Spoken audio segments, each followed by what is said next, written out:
Timnas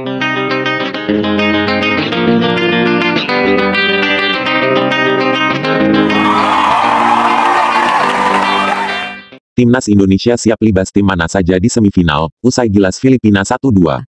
Salam bola mata 11. Timnas Indonesia sukses mengalahkan tuan rumah Filipina 1-2, di Rizal Memorial Stadium, tanggal 2 Januari tahun 2023.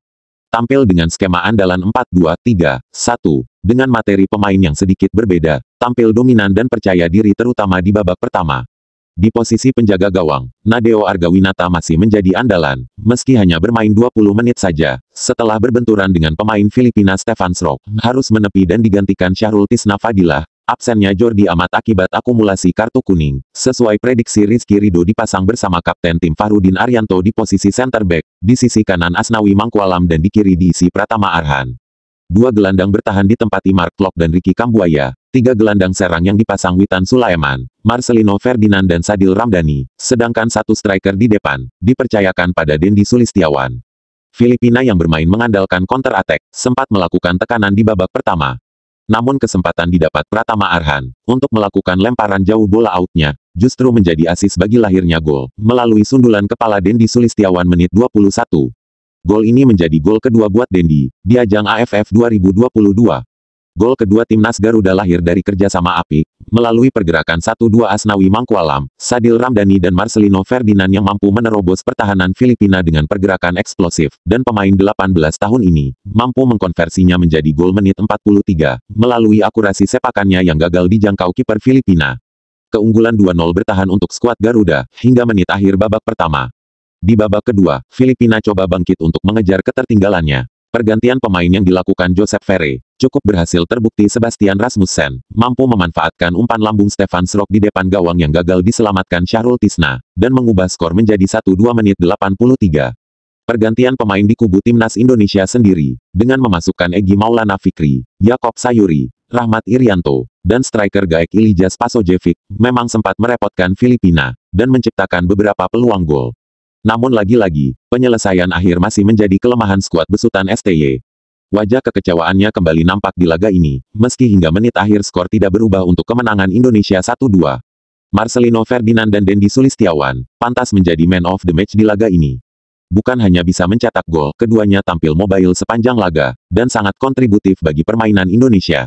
Skor 1-2 ini, sekaligus menghentikan kejar-kejaran peringkat klasmen dengan Timnas Thailand, yang sempat kesulitan mengatasi perlawanan sengit Kamboja. Meski sampai laga usai, Timnas Gajah Perang mampu melumat Kamboja 3-1.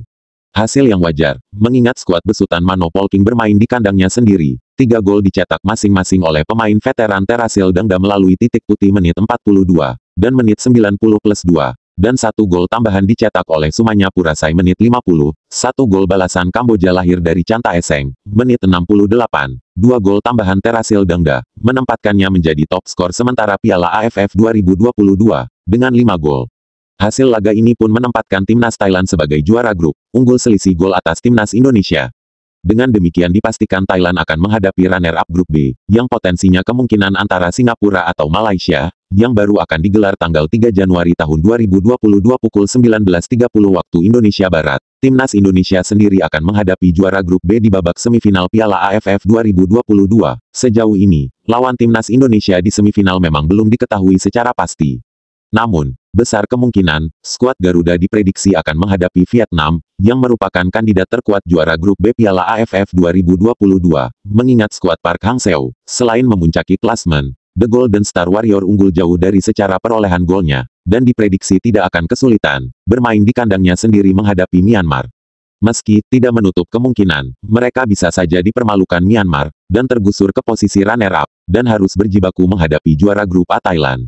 Melihat kemungkinan bersua tim besutan pelatih senior senegaranya, Park Hang-seo, pelatih Shin Tae-yong mengatakan timnya akan langsung mempersiapkan diri semaksimal mungkin.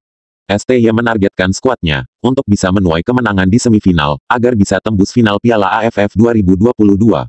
Kemungkinan, lawan Vietnam di Stadion Utama Gelora Bung Karno di leg pertama semifinal, kita persiapan dengan baik agar tidak mengecewakan fans yang datang ke stadion nanti, kata Shin Tae-yong dalam konferensi perpasca laga kontra Filipina, Senin, tanggal 2 Januari tahun 2023. Buat semifinal, menurut saya Vietnam yang akan masuk, sebagai juara grup, walaupun kita harus lihat hasilnya juga.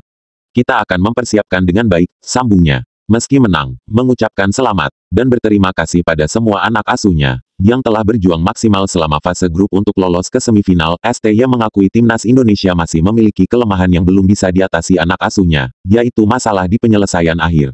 Padahal sebelum laga kontra Filipina, pelatih asal Korea Selatan itu sudah melakukan evaluasi mendetil, meminta kepada anak asuhnya untuk lebih fokus dan tak mengulang-ulang lagi kesalahan yang sama, agar bisa memaksimalkan peluang gol, guna menjawab keraguan dan kritikan publik sepak bola tanah air, atas beberapa laga yang dilalui dengan persoalan yang sama, banyak membuang peluang gol. Namun tampaknya sampai laga terakhir grup kontra Filipina, STY masih juga dibikin gregetan, dan belum puas dengan penampilan anak asuhnya di lapangan. Masalah finishing kita memang kurang, kami harus lebih fokus lagi agar bisa meningkatkan finishing kita, ujar Shin Tae-yong dalam konferensi perpasca laga kontra Filipina. Menurut STY, apa yang ditunjukkan anak asuhnya dalam laga ini mengulang kesalahan saat partai kontra Kamboja pada matchday pertama, termasuk kesalahan saat lawan Brunei dan Thailand yang harusnya bisa dikalahkan. Kalau lawan Kamboja ada beberapa, mungkin 3-4 peluang yang sempurna, tetapi tidak bisa cetak gol. Jadi, setiap selesai pertandingan saya sangat tegaskan, agar kita bisa cetak gol ketika kita mendapatkan peluang yang baik, tutur Shin. Hari ini pun sama ada banyak peluang yang baik, tapi itu tidak bisa kami manfaatkan dengan baik. Jadi karena itu, saya tidak senang dan akan evaluasi masalah ini, imbus Shin Tae-yong. Tim manapun lawan Indonesia di semifinal, tentunya harus dimanfaatkan Mark Klok dan kawan-kawan untuk melibasnya, mengingat laga leg 1, tanggal 6 Januari tahun 2022 nanti akan digelar di depan publik sendiri SUGBK. Karena di leg kedua tanggal 9 Januari tahun 2022, gantian Witan CS harus bertandang ke kandang lawan, dan menjadi laga yang tidak mudah tentunya, minimal menang di kandang, dan imbang di laga tandang.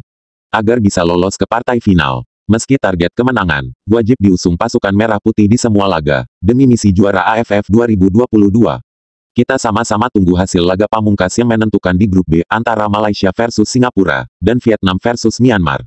Untuk memastikan calon lawan Indonesia dan Thailand, di semifinal. Seberapa hebat sihir STY, untuk menciptakan skema dan formasi pemain timnas Indonesia yang terbaik di dua leg semifinal AFF 2022. Bravo Timnas Indonesia!